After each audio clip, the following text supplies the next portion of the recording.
as of 11 p.m. update nga po natin, huling namataan, 145 km west-northwest ng Calayan sa Cagayan ang bagyong si Nando habang papalayo na dito sa ating bansa, at ito ay may lakas na sa 205 km per hour, malapit sa gitna at pagbugso naman na nasa 285 km per hour. Ito po ay kumikilos pa kanluran na sa 20 km per hour. Posible nga po bukas ng umaga ay lumabas na ito ng Philippine Area of Responsibility, pero makikita ninyo may epekto pa rin yung southwest monsoon, lalong-lalo na sa may central and southern Luzon, habang may monitor po tayo na isang low pressure area, naka-high chance na po or malaki na yung posibilidad na ito ay maging bagyo within 24 hours. So by tomorrow, pwede ito maging bagyo, at by tomorrow din, araw ng Martes, maaari na itong pumasok ng Philippine Area of Responsibility. Huling namataan itong low pressure area, mahigit 1,300 kilometers silangan ng Eastern Visayas. Base po sa pinakahuling mga datos natin, posible itong kumilos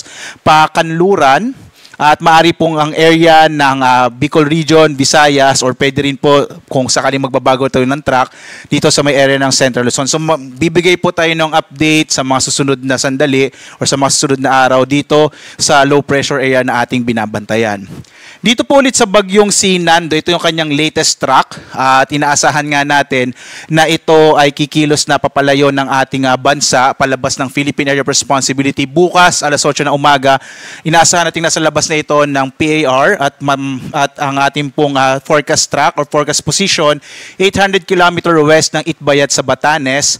By after 24 hours po, nasa 625 km nito ng kanluran ng Basco sa Batanes. Patungo po ang bagyong Nando dito sa may southern part ng China. Samantala, nakataas pa rin ang signal number 4, so wala na po tayong signal number 5 sa kasalukuyan. Signal number 4 ngayon sa western portion ng Babuyan Islands, northwestern portion ng Cagayan, at gayon din sa northern portion ng Ilocos Norte. Signal number 2 naman sa Batanes, nalalabing bahagi ng Babuyan Islands, northern and central portion ng Cagayan, northern and central portion ng Apayao, at nalalabing bahagi ng Ilocos Norte. Signal number 2 naman sa nalalabing bahagi ng Cagayan, northern portion ng Isabela, the rest of Apayao, Abra, Kalinga, Mountain Province, Ifugao, northern portion ng Benguet, Ilocos Sur, at northern portion ng La Union. Signal number 1 naman po sa nalabing bahagi ng Isabela, Quirino, Nueva Vizcaya, the rest of Benguet, and the rest of La Union. Gayon din ang mga lalawigan ng Pangasinan, Aurora, Nueva Ecija, Bulacan, Tarlac, Pampanga, Zambales, at ang northern portion ng Quezon, kasama yung Polillo Island. Sa mga lugar po kung saan nakataas ang ating mga tropical cyclone wind signal, asahan pa rin ang mga pagbugso ng hangin na dala ng bagyong si Nando. But inaasahan po natin na sa mga susunod na oras, lalo na po sa ating 5 a.m. update, ay mababawasan na po yung mga lugar kung saan may nakataas sa tropical cyclone wind signal, lalo na't papalayo na ng bansa ang bagyong si Nando. So ito po ay yung inaasahan nating lakas ng hangin. Pagdating po sa ulan, meron po tayong inilabas na heavy rainfall outlook, ang ating weather advisory. Inaasahan po natin ngayong gabi, may malalakas na mga pag-ulan pa rin maranasan, partikular na sa Ilocos Region, Cordillera, kasama yung lalawigan ng Cagayan, at maaari po umabot hanggang dito sa may Pangasinan. Dahil naman sa southwest monsoon o habagat, ngayong gabi hanggang madaling araw, ay may malalakas sa mga pag-ulan pa rin tayo, lalo na sa may Calabarzon area, partikular na sa Laguna, Batangas, Cavite, Rizal at Metro Manila, at sa mga areas ng Zambales, Bataan at Occidental Mindoro.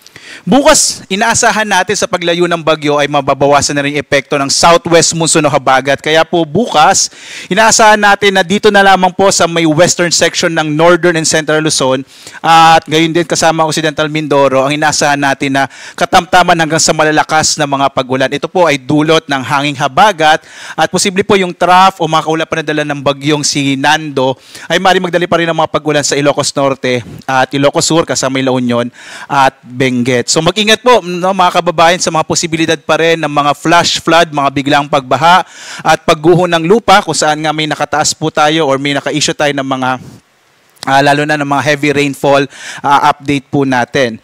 Samantala naman, Asahan pa rin po ngayong gabi ang mga pagbugso ng hangin sa malaking bahagi ng ating bansa sa Kamaynilaan, Central Luzon, Calabarzon, Bicol Region, Mimaropa, Visayas at Mindanao. Ito po ay dulot ng hanging habagat na pinalalakas ng bagyong si Nando. Pero inaasahan natin na sa pag-alis po ng bagyong Nando ay mababawasan na rin yung mga pagbugso ng hangin na dala ng hanging habagat. May nakataas pa rin po tayong gale warning. Ito naman yung babala natin sa malalaking pag-alon ng karagatan, partikular na sa mga baybayin ng Northern and Central Luzon, sa mga maliit na sakyang pandagat at sa maliliit na mga bangka. Delikado pong maglayag dito sa mga areas ng Northern and Central Luzon dahil nga magiging maalon yung karagatan. Bunsod po ito ng epekto ng bagyong Nando. At meron pa rin po tayong nakataas na or naka-issue na storm surge warning. Particular na nga, inaasahan pa natin hanggang 3 metrong taas ng alon ang maring humampas sa mga baybayin ng northern portion ng Ilocos Norte, ganyan ang ilang bahagi ng Batanes, Cagayan, Ilocos at Ilocos Sur. So mag-ingat pa rin po sa mga kababayan natin, huwag muna pong pumunta sa mga baybay dagat, sa mga nabanggit na lugar dahil inaasahan pa rin natin yung malalaking alon na dala ng bagyong Nando.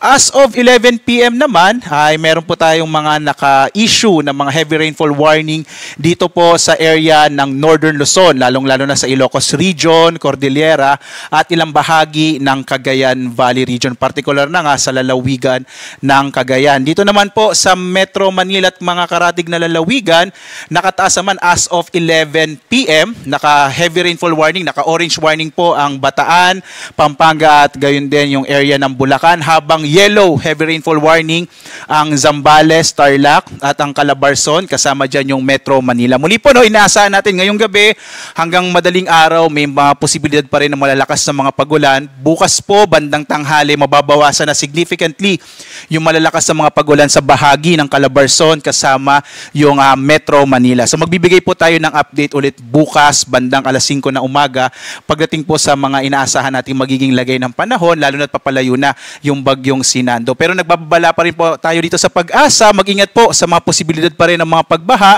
at pagguho ng lupa, mga flash floods and landslide na dulot po ng pinagsama epekto ng bagyong Nando at ng hanging habagat or southwest monsoon.